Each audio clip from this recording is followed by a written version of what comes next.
Can the humanists be brought together with the Montana public to create a dialogue on contemporary social issues? This is the challenge and the opportunity facing the Montana Committee for the Humanities. It's a good mix. We had 18 members, and then the director. The people who were asked to be on the committee, they all had a kind of, from my point of view, most of them in any case, had a kind of legendary aura around them. To have geographic distribution, to have people from rural and urban communities, large and small, institutions of higher ed. I also was not a PhD with a humanities degree at the university like many of the people were. See? And I was also representing the city of Great Falls, so I was the only person from Great Falls on it at the time.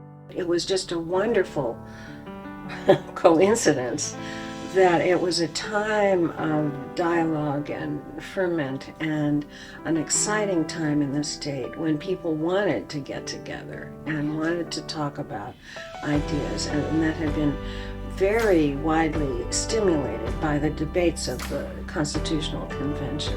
The discussions about women's issues that Humanities funded were definitely on the forefront of the issues of the 70s and the 80s. Some of them quite contentious topics such as pornography, but other ones like the Conference on Incest resulted in legislative changes around those.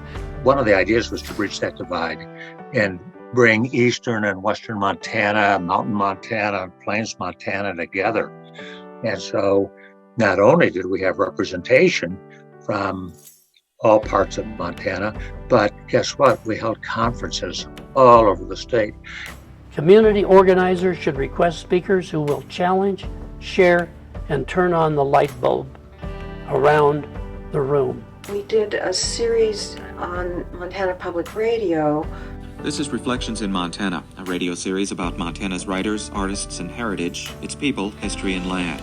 Working with media programs right from the first year of grant making was something the Humanities Committee had done. And at first I was a little skeptical of what can you do with 2 minutes, but it was amazing. And particularly when you had 5 2 minutes and people could cover a lot of ground. Putting on the anthology, and it really covered a lot. So they did a lot. And it's the first thing to be just open up anywhere and just read that particular thing that falls on your lap. It's not meant to be read chapter by chapter or front to back. The Montana Committee for the Humanities, right from the start, was concerned with making this funding available to Native American communities.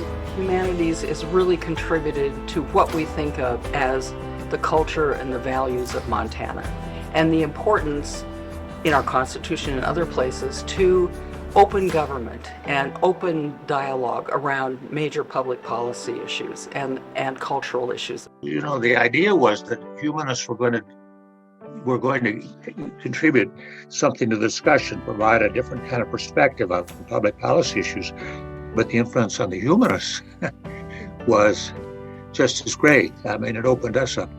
You know, if the east side was what side, the liberals and non-liberals, one party from Humanities or the other, everybody really got together and tried to put out as much as they could for the state of Montana. What is it that is of value? What is it that this really means to us? And what is it that we need to keep now and we need to pass on? Or what did we inherit from somebody else? There is nowhere else where those kind of profound discussions that are based in philosophy and history and sociology and the cultural issues, theology, are brought together around significant issues in Montana's history. That has never happened anywhere else, in my opinion, consistently throughout 50 years, but through the funding of the humanities.